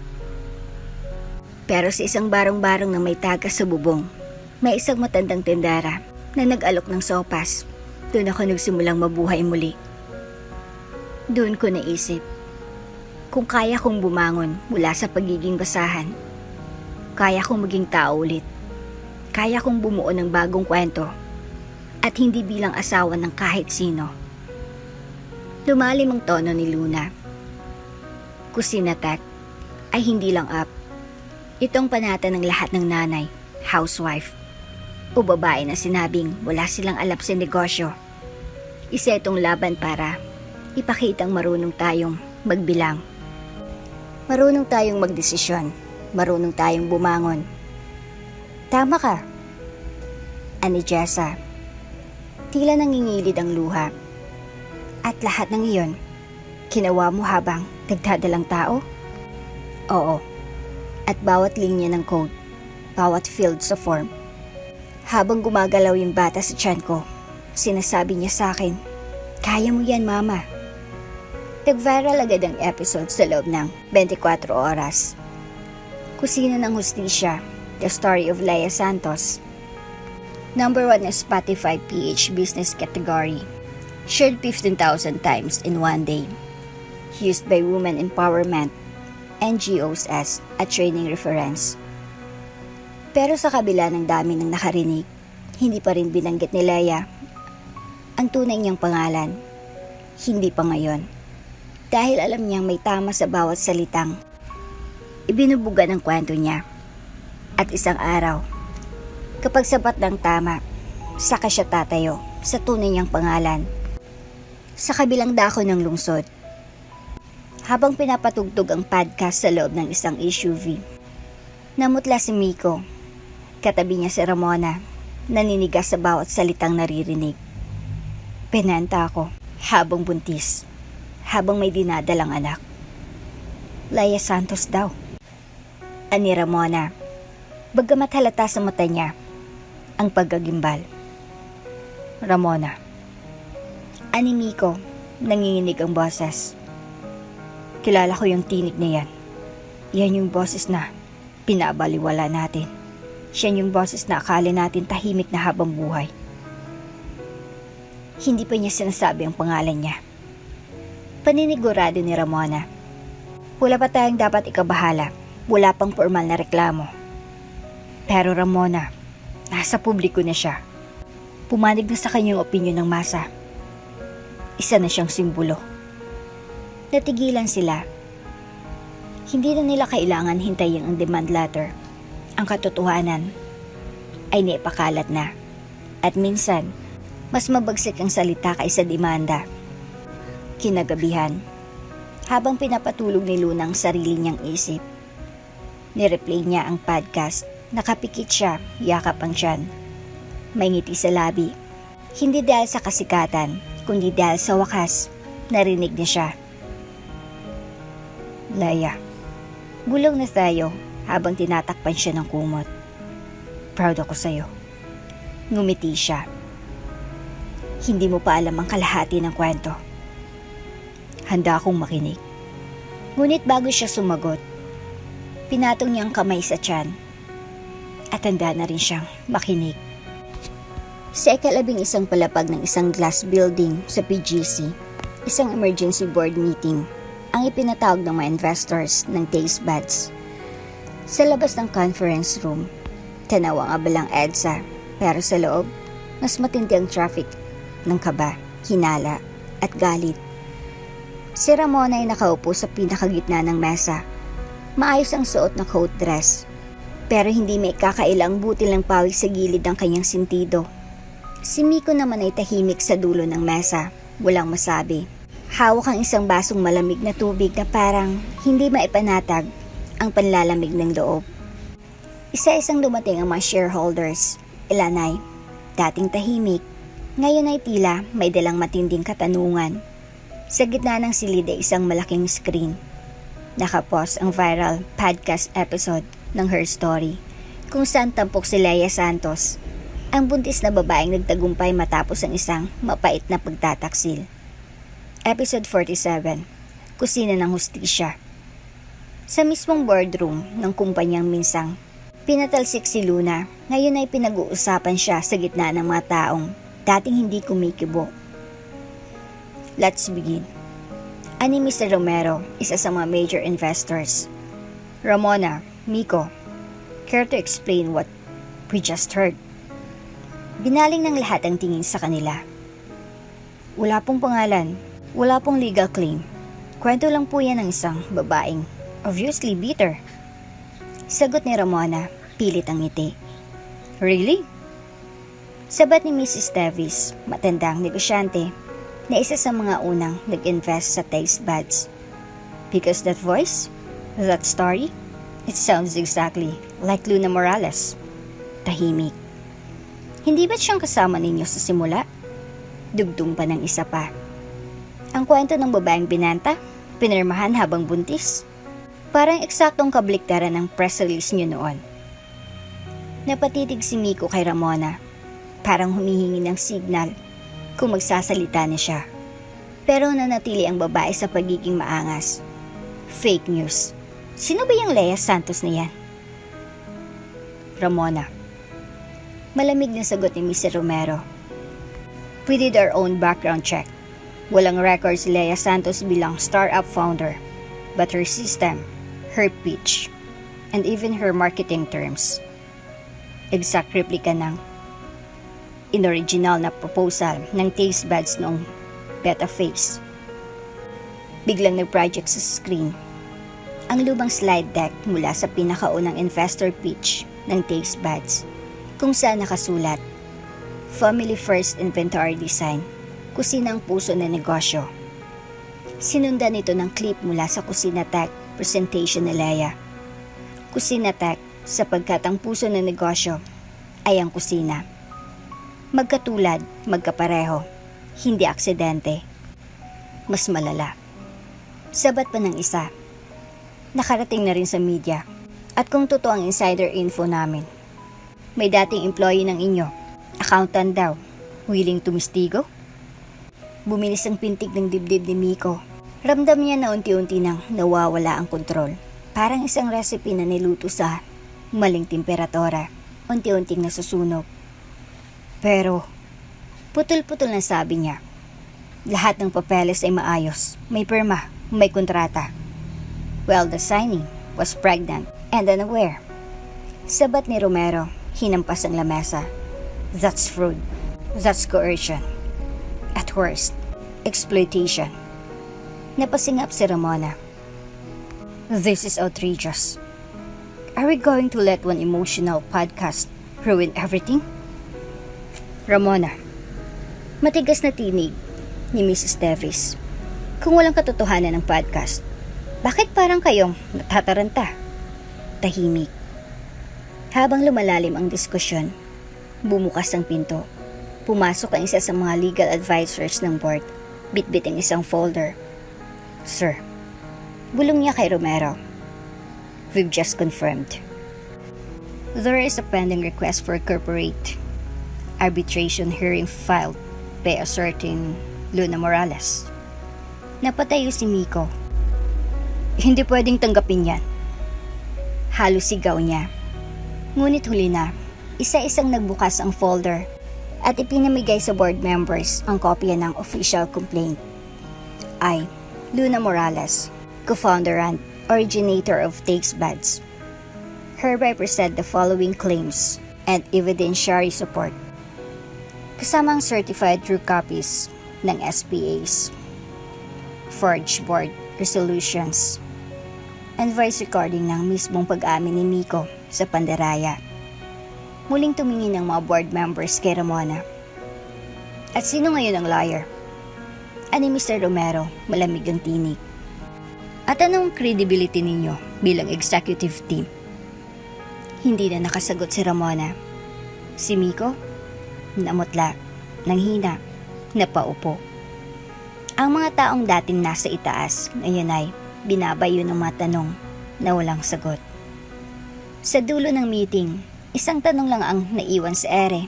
Boses ni Mrs. Davis, marahan pero matalim. Nasaan si Luna? Hindi ba siyang nagsimula ng recipe? Ang sistema? Ang pangalan? At kung siyang tunay na puso ng kumpanyang ito, bakit hindi siyang narito? Tahimik ang silid, walang nakasagot, kahit si Miko, kahit si Ramona. Dahil ang sagot ay malinaw, hindi nila siya pinili, pero ngayon, siyang pinipili ng katotohanan. Pag-alis ng mga board members, naiwan si Miko at Ramona sa silid. Anong gagawin natin ngayon? Tanong ni Miko, nanginginig ang kamay. Damage control. Sagot ni Ramona, pero sa likod ng boses niya ay may panginginig na rin. Kailangan nating paunahan. Pwedeng may settlement o pwedeng Ramona. Putol ni Miko. Wala na tayong hawak. Lahat ng ebidensya nasa kanya. Baka pati anak ko. Hindi pa niya nakikita. Pero yun ang tunay na pamana ko. At tinapon ko yun para sa ambisyon mo. Napatigil si Ramona. Hindi na lang negosyo ang pinag-uusapan, kundi ang pagkatao nilang dalawa na unti-unti nang guguho. Makalipas ang 2 buwan mula nang pumutok ang kwento niya sa podcast, dumating ang liham na magbabago sa lahat. Arbitration notice to Miss Luna Morales from Taste Buds Incorporation Arbitration Committee. You are hereby invited to attend a formal arbitration, here to address the claims of founding rights, equity, and ownership over Taste Buds Incorporation. Hindi na siya nagulat. Matagal niya nang alam na darating ang araw na ito. Ang araw na haharapin niya, hindi lang ang kumpanya, kundi ang mga taong minsang bumasag sa kanya. At ngayon, sa kanyang mga bisig, hindi na siya nag-iisa. Nasa kanya na ang bunga ng kanyang pinagdaanan. Isang sanggol na babae na pinangalanan niyang Liwanag dahil sa dilim ng pagtataksil, siyang nagsilbing tanglaw. Maagang araw ng Martes, nang pumasok si Luna sa gusali ng Legal Arbitration Office sa Makati, suot niyang cream-colored na wrap dress. Simple pero elegante. Nakapulupot sa kanya ang baby wrap sling na may himbing na sanggol sa loob. Hawak ng kanyang kaliwang kamay ang envelope ng mga dokumento. Sa kanan, ang mahigpit na kamay ni Theo. Nandito lang ako. Bulong ni Theo habang binuksan niya ang pintuan ng boardroom. Sa loob, naroon ang arbitration panel, 3 kinatawan ng SEC, 2 representative ng investor board at ang legal team ng kumpanya. At sa kabilang mesa, naroon si Miko at Ramona. Hindi sila agad tumingin, pero ramdam ang kaba sa kanilang postura. Si Miko ay balisa, nakaawang labi, tila gutom sa paliwanag. Si Ramona, bagamat ayos ang bihis, ay halatang pinipilit ang kumpiyansa sa katawan. Tahimik si Luna habang naupo sa kabilang panig. Tiningnan niya ang panel, sa kamarahang inalis ang tela na nakabalot sa kanyang anak. Her name is Liwanag. Mahinang sabi niya, at siyang dahilan kung bakit ako narito. Miss Morales, sabi ng arbitrator, you have the floor. Kindly state your claim. Tumayo si Luna. Inilapag sa harap ang envelope. Marahang inilabas ang bawat dokumento, certified copies ng stock transfer, SPAs at voice recording transcript. Sa mga papel na ito, malinaw na habang ako'y buntis at walang kaalaman, nilagdaan ako gamit ang pandaraya at maling intensyon. Inalis ako ng karapatan, ng pangalan, at ng boses. Ako ang nagsimula ng Taste Buds, mula recipe, branding, sistema, at identity, ngunit tinanggal nila ako. Hindi dahil hindi ako karapat-dapat, kundi dahil babae lang ako sa kanilang mata. At ina. Bumigat ang hangin sa silid. Walang huminga. Tumayong abogado ni Ramona. Your Honors, walang formal na kontrata si Ms. Morales bilang shareholder. Lahat ng opisyal na dokumento ay nasa pangalan ni Mr. Morales. Dahil siyang pinirmahan ko ng tiwala. Sagot ni Luna. Biglang tumingkad ang boses. At ginamit nilang tiwalang yun para ibenta ako habang may buhay akong dinadala sa sinapupunan. Tahimik si Miko. Parang gusto niyang magsalita pero wala siyang lakas. Hindi ako abogado. Hindi ako eksperto sa batas. Dagdag ni Luna. Pero isa akong ina. At ang isang ina, kahit anong gawin mo, hindi mo kayang patahimikin kung ang pinaglalaban niya ay buhay. Buhay na pinilit ninyong ipahamak. Iniyakap niya ang baby sling sa dibdib niya. Tumayo si Ramona. Waring nainis sa dramatikong tagpo. This is all theatrics. Walang kontrata. Walang legal ground. May konsensya. Sigaw ni Luna. Tumayo rin. At may testigo. Isa sa mga dating accountant ninyo na nagsumiti ng affidavit. May kopya kayong lahat niyan sa harap ninyo. Inilabas ng head arbitrator ang affidavit. I, Armand Del Rosario, do hereby state that I was just instructed by Ms. Ramona Cuevas and Mr. Miko Morales to process ownership documents while knowingly omitting the name of Ms. Luna Morales. Biglang napatingin ang mga panelist. Kina Miko at Ramona. Bakit hindi niyo sinabi na may kasamang tao si Luna sa simula? Tanong ng investor rep. Kung siyang utak, bakit siya tinanggal? Walang sagot. Ms. Morales. Tanong ng arbitrator. What exactly do you seek in this arbitration? Tumahimik si Luna. Mula sa sling, marahan niyang hinaplos ang noo ng kanyang anak. Tumitik siya sa lahat ng naroroon. Tila isa-isang sinunog sa paningin ng mga taong minsang humusga sa kanya. Hindi ko nais ang kanilang posisyon. Hindi ko nais ang yaman nila. Ang gusto ko, ang pangalan ko pabalik. Ang kwento ko, ituwid. Ang karapatan ko, kilalanin. Hindi ninyo ako kayang burahin. May buhay akong isinugal nyo. Pero siya ang rason kung bakit ako tumindig. Tahimik si Miko, pero nanginginig ang labi. Luna. May hinang bulong niya. Patawad. Hindi na siya sinagot ni Luna. Hindi niya kailangan ng sorry. Kailangan niya ng katotohanan. Sa labas ng silid, dumagsa ang mga reporter, mga leak ng kumalat mula sa board meeting. May mga balita na nagsasabing si Lea Santos ay si Luna Morales. May mga taong humahanga, may ilan ang galit. At may ilang natatakot, lalo na ang mga nagnakaw sa kanya. Pero sa gitna ng ingay, bitbit niya si liwanag sa dibdib at lumakad palabas ng gusali, tahimik, mapanatag. Dahil sa wakas, hindi na siya itinatago, hindi na siya pinapatalsik. At hindi na siya si Lea, siya si Luna. At siya ang tunay na may-ari ng kwentong ito. Ang mga araw matapos ang arbitration hearing ay tila bahan ng katotohanan. Hindi ito basta chismis o blind item na lumulutang sa mga comment section ng social media. Ito ay isang pambansang kwento, isang modernong kwento ng isang babaeng pinagtangkang burahin, ngunit bumalik sa mundo na mas matapang at mas totoo. At sa gitna ng pagsabog ng balita, isang headline ang nanguna. Luna Morales, ina, itinapon at pinagkaitan ng pagkakailanlan. Ngayon, nagsusumpa ng hustisya. Isang exclusive interview ng Primera Balita Tonight ang unang lumabas.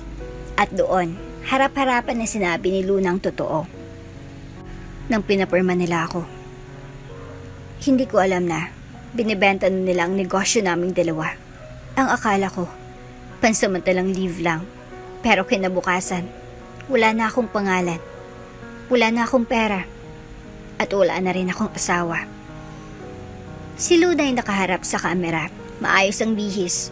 Bitbit ang baby liwanag sa bisig. Sa gilid ay si Teo, tahimik lang ngunit laging naroon. Habang naglilihi ako, habang sumusuka at halos mawala ng malay sa gutom. Pinakain ako ng kasinungalingan at nang hindi nila ako mapakinabangan, itinapon nila ako sa isang lumang apartment para akong kalakal. Tahimik ang buong studio, maging ang anchor ay hindi makatingin ng diretso sa mata ni Luna. Dahil ang bawat salita niya ay parang kutsilyong inuukit sa konsensya ng lipunan. Kinaumagahan, hindi lang social media ang bumaha, pati ang mga legal na dokumento. Case file, fraud, Article 315 Revised Penal Code, coercion, Article 286, Financial and Psychological Abuse, RA 9262, at ang mga respondents, Miko Morales at Ramona Cuevas. Ang complainant, Luna Morales. Kasama sa ebidensya ang transcript ng arbitration hearing, affidavit ni Armand Del Rosario. At ang pinakamatindi sa lahat, isang video na kinuna ni Luna habang siya ay buntis, umiiyak sa isang sulok ng barong-barong, hawak ang supot ng tinapay at reseta mula sa public clinic. Hindi ko alam kung makakain ako bukas, pero hindi ako susuko. May bata akong dinadala at hindi ko siya papayagang maranasan ng pang-aalipustang dinanas ko. Sabi ni Luna sa video, ang footage ay raw, walang makeup, walang script. Ito ang uri ng katotohanan na hindi kayang kontrahin ng press release. At sa isang eksklusibong segment ng 24 oras, ipinakita ang side-by-side comparison ng kusina tech pitch ni Luna at original Taste Buds launch deck. Siya nga. Sabi ng isang tech analyst, si Luna Morales ang tunay na utak ng Taste Buds. Sa loob ng opisina ni Ramona, nagwala ang babae. Hindi pwedeng ganito kabilis, sigaw niya. Hinagis ang tablet sa pader. Wala na tayong counter statement. Wala tayong legal block. Masyado mo siyang minaliit. Sagot ni Miko, halos pabulong. Si Luna, hindi lang siya boses sa likod, siyang puso ng lahat. Tumahimik ka. Galit na sagot ni Ramona. Dahil sa kahinaan mo, nag-glitch yung recording. Hindi ako nagsimula nito, Ramona. Malamig na sabi ni Miko. Tayong dalawa. Samantala sa social media, trending si Luna, hindi dahil sa drama, kundi dahil sa pag-angat ng tinabunan. Buntis. Binenta ng asawa, pero bumalik bilang CEO? Di na to teleserye, totoong buhay na to. #Luna Morales. Saludo sa mga inang gaya ni Luna. Hindi na siya lang biktima, isa na siyang simbolo. Dati akong dishwasher. Salamat sa kusina tech, nakita ko sarili ko kay Luna. Ang mga kababaihan, OFWs, single moms, housewives, lahat ay tila nagkaambag na boses. Si Luna ay naging salamin sa pagkakait at ehemplo ng muling pagtindig. Sa loob ng bahay sa San Rafael, habang pinapanood ang news clip, nakaupo si Luna sa tabi ni Theo. Tingnan mo. Ani Theo, akala nila tapos ka na, pero ito na palang simula mo. Tahimik si Luna, pinagbasta ng anak na si Liwanag, na masaya sa duyan, napangiti siya, pero may halong lungkot sa mata. Hustisya. Bulong niya. Hindi lang para sa akin, kundi para sa lahat ng katulad kong binura. Ilang araw matapos ang pagsampa ng kaso, dumagsa ang press sa headquarters ng Taste Buds. Karamihan sa mga investor ay umatras na, may mga branches na nagsara, may mga staff na nag-resign. Unti-unting gumuwang imperyong itinayo sa kasinungalingan. At sa gitna ng pagbagsak nito, isang tanong na paulit-ulit sa mga headlines. Kung si Luna ang tunay na founder, bakit hindi siyang humawak ng kumpanya noon pa? At ang sagot ay malinaw. Dahil minsan, sa mundo ng negosyo, ang pagiging babae, buntis, at tahimik ay katumbas ng pagiging invisible. Ngunit ngayon, Hindi na invisible si Luna.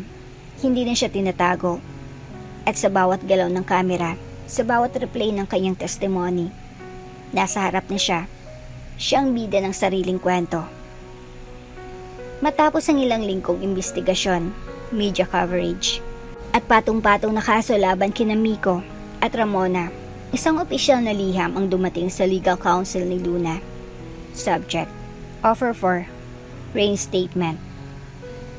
The Board of Directors of Taste Buds Incorporation, after due deliberation and review of evidence, has agreed to reinstate Ms. Luna Morales as majority shareholder and co-founder of the company.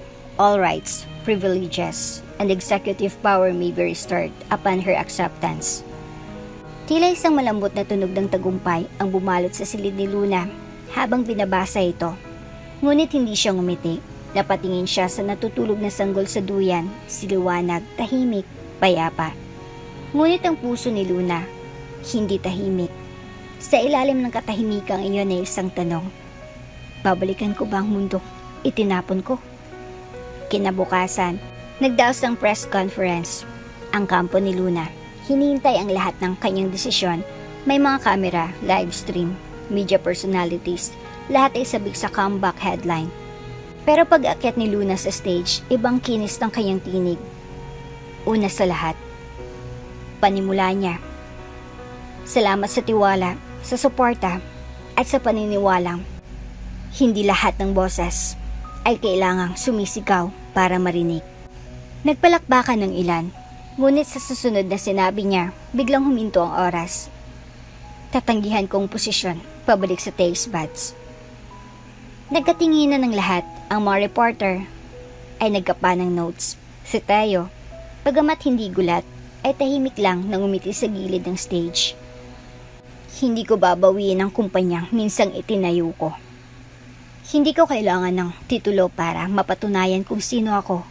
Dahil sa mga kamay kong ito, sa utak na ito, at sa pusong hindi sinupil, nakabuo ako ng mas mahalagang layunin. Huminga siya ng malalim. I am no longer just the founder of the food empire. I am the founder of Project L-U-N-A. Lakas, unlad, negosyo para sa mga ina. Ang Project Luna ay isinilang hindi para maging negosyo kundi isang adhikain. Sa tulong na tayo at ilang angel investors na naniwala sa kanyang kwento, bumuo sila ng isang non-profit foundation na layuning bigyan ng tech, business training, microfunding, at mentorship ang mga single moms, dating housewives, at kababaihang nawala ng pagkakataon pero hindi ang pangarap. Hindi lahat ng may diploma ay may access. Hindi lahat ng may gatas sa ref ay may kakampi, pero lahat ng babae ay may kakayahan. Sa unang batch pa lang ng scholarship applicants, mahigit 2,000 nanay ang nag-apply mula sa iba't ibang probinsya. Si Aling Bebang na minsang kumupkup kay Luna sa gitna ng kanyang pagbagsak, ang naging unang honorary advisor ng programa. Sa unang araw ng Project Luna Tech Training Hub sa San Rafael, nagtipon-tipon ang higit sa 100 kababaihan. May kanya-kanyang kwento, may kanya-kanyang sakit, ngunit iisa ang layunin, makabangon. Hindi ko kalain na papangalanan ninyo sa inyong project, sabi ni Jesseline ng Her Story podcast sa isang panayam. Ngumiti si Luna. Hindi ito tungkol sa pangalan ko.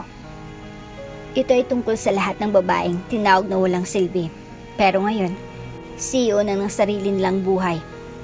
Habang abala siya sa training, may dumating na liham mula sa korte na si Miko ay opisyal ng kinasuhan ng food at financial abuse, habang si Ramon ay permanently disqualified sa pagiging board member ng alinmang registered corporation. Ngunit sa halip na tuwa, ang naramdaman ni Luna ay katahimikan. Wala siyang galak sa pagbagsak ng iba. Mas masarap palang tagumpay kung ito'y nakatutok sa pag-angat ng iba. Isang araw, habang nakastandby siya sa isang seminar hall, lumapit sa Theo bitbit ang isang envelope. Para sa'yo. Pagbukas niya, isang dokumento ng registration ng Kusina Tech. Kayo na officially nakapangalan sa kanya. Pumayag na ang dating partner mo. Sabi ni Theo, at gusto niyang humingi ng tawad. Hindi para bumalik, kundi para umalis ng may dignidad. Napatitig si Luna sa papel, ngumiti.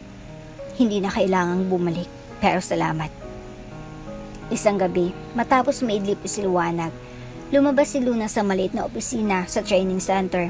Nakatitig siya sa langit, walang bituin, pero ramdam niya ang liwanag. Sa tabi niya sa Theo, tahimik, hawak ang kanyang kamay. Minsan, iniisip ko, paano kung tinanggap ko yung kumpanya ulit? Baka mas maaga kang napagod. Napatawa siya, marahan. Pero ngayon, hawak ko yung gusto ko. Hindi lang negosyo, kundi direksyon. Hindi lang para sa sarili ko, kundi para sa daan-daang Lea Santos na umaasa pa rin ng pagkakataon. Luna. Ani Theo, sabay lingon sa kanya. CEO ka pa rin. Hindi nga lang ng taste buds, kundi ng sarili mong kwento. Ngumiti si Luna. Dahil sa kwentong ito, ako ang nagsulat, ako ang nagbura, ako ang muling bumuo, at ngayon, ako ang nagtuturo sa iba kung paano rin nila ako magagawa. Sa gabing iyon, habang kumakaway ang maunang scholar ng Project Luna, ramdam niyang mas malawak pang naabot niya kaysa sa alinmang korporasyon. Dahil minsan, hindi mo kailangang ipaglaban ng trono. Kung kaya mo namang itayo ang buong palasyo para sa iba. Mainit ang araw, ngunit malamig ang simoy ng hangin sa loob ng multi-purpose hall ng San Rafael. Mula sa labas, tanaw ang mga banderitas ng Project Luna na sumasayaw sa bawat ihip ng hangin. Kulay dilaw, puti at bughaw. Simbolo ng lakas, pag-asa at paglaya. Ngayon ay graduation day ng kauna-unahang batch ng Project Luna Scholars. Mga single moms, dating housewives, at kababaihang ilang beses nang natalo sa buhay. Pero ngayon ay nagsisimulang lumipad muli. Nasa entablado si Luna, suot ang simpleng bestida. Sa kanyang tabi ay si Liwanag, ngayon ay halos 1 taong gulang, nakasuot ng maliit na gown at nakangiti sa lahat ng taong lumalapit sa kanya sa audience. Naroon sa Theo, nakaupo sa likod, may hawak na bouquet at tahimik na sumusuporta. Tumayang host sa mikropono. At para sa ating keynote speaker, ang babaeng naging inspirasyon ng kwentong ito, ang nagsimula bilang isang tinanggihan, pero ngayon ay simbolo ng tagumpay, Miss Luna Morales. Nagpalakpakan ng lahat. Tumayo si Luna. At bago pa siya makapagsalita, tinapik niya si Liwanag sa noo at ibinulong. Ito na anak, para sa ating dalawa. Pagharap niya sa audience, sandaling huminto ang mundo. Ibang pakiramdam kapag kaharap mo ang mga taong dati ay kagaya mo. Basang-basa ng ulan, ng pag-aalinlangan. Ngunit ngayon kumakaway na sa liwanag. Magandang araw po sa inyong lahat. Panimula ni Luna, marahan ngunit matatag. Ngayon po, tinatawag akong founder ng Project Luna. Tinatawag din akong innovator, trainer, minsan pa nga'y CEO. Tumawang ilan sa audience. Pero kung tatanungin niyo ako kung sino ba talaga ako, isa lang ang sagot ko. Tahimik. Tumingin siya kay Liwanag. Ako si Luna. Buntis akong iniwan. Pero ako rin ang nagsilang ng bagong kinabukasan. Nag-uumapaw ang emosyon sa bawat sulok ng bulwagan. Ilang mga inang napayo ko. May luwas sa mga mata. Isa sa kanila, si Marites. Dating karinderya helper na ngayon ay may sarili ng mobile food cart. Tumayo at lumapit sa mikropono. Miss Luna, mahina niyang simula, nanginginig ang boses. Hindi ko po alam na buntis din pala kayo nung nilabanan niyo ang mundo. Akala ko ako lang ang binigo. Ako lang walang laban. Napaluha si Luna. Pero ngayong nakita ko kayo, nakita ko rin yung sarili ko. Salamat po. Dahil sa inyo, alam kong kaya ko ring tumindig. Nagpalakpakan ng lahat. Sa gitna ng tagumpay, lumingon si Luna kay Theo. Nakatayo na ito ngayon, hawak ang bouquet, at may kakaibang ngiti sa labi. Ngiting may pagmamalaki, ngiting may paggalang, at ngiting puno ng pag-ibig. Tumango si Luna, Hindi kailangan ng salita. Sapat ang tingin para sabihin, salamat sa bawat hakbang. Kasama kita. Matapos ang graduation, habang nagpapakuha ng larawan ng mga scholars, may isang batang babaeng lumapit sa kanya. Nakasuot ito ng lumang palda at may dalang notebook na puno ng doodles. Ate Luna, aniya, gusto ko rin pong maging katulad nyo paglaki ko.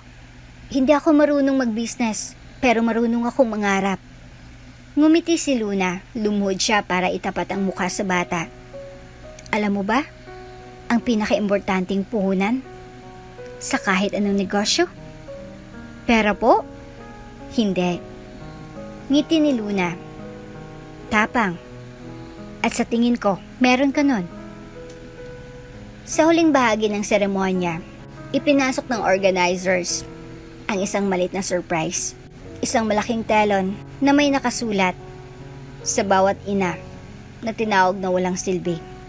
May Luna sa iyong loob.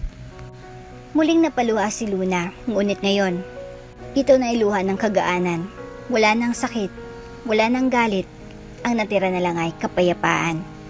At sa ilalim ng telon, isa-isang inilapit ng mga scholar ang kanilang mga anak kay Luna para raw humingi ng blessing.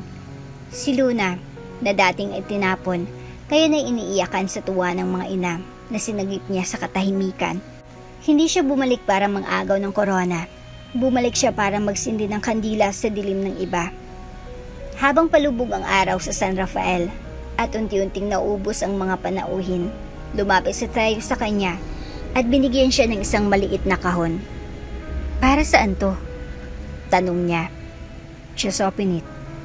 Pagkabukas niya, isang pendant ang laman. Hugis buwan, may ukit na. Liwanag, lakas, Luna. Hindi siya makapagsalita. Lumingon siya kay Tayo. Hawak pa rin ang pendant. Pwede ba? Simula ngayon, hindi na lang ako kakampi sa laban mo. Bulong ni Tayo. Pwede bang maging tahanan mo rin ako? Hindi sinagot ni Luna. Tumingin siya sa langit, sa anak na natutulog sa kanyang dibdib, at sa mga babaeng humahalakhak sa paligid, at marahang tumango. Sa huling sandali ng araw na iyon, tumayo si Luna sa labas ng center, bitbit ang anak. Tanga ng pendant at ang puso ay buo. Hindi niya na kailangan ng hustisya, nakuha niya na ito. Hindi niya na kailangan ng kumpanya, na itayo niya na ang mas mahalaga. Hindi niya na kailangan ng paliwanag, dahil siya na ang sagot. Ako si Luna. Buntis akong iniwan, pero ako rin ang nagsilang ng bagong kinabukasan. At kung ako'y kayang tumindig, kayo rin. At dito na nga po nagtatapos ang ating kwento. Hanggang sa muli. Kung bago ka pa lang sa channel neto, ibang kwento ni Ate Jane, istorya mo, ikwento ko. Huwag kalimutang pindutin ang notification bell at subscribe po.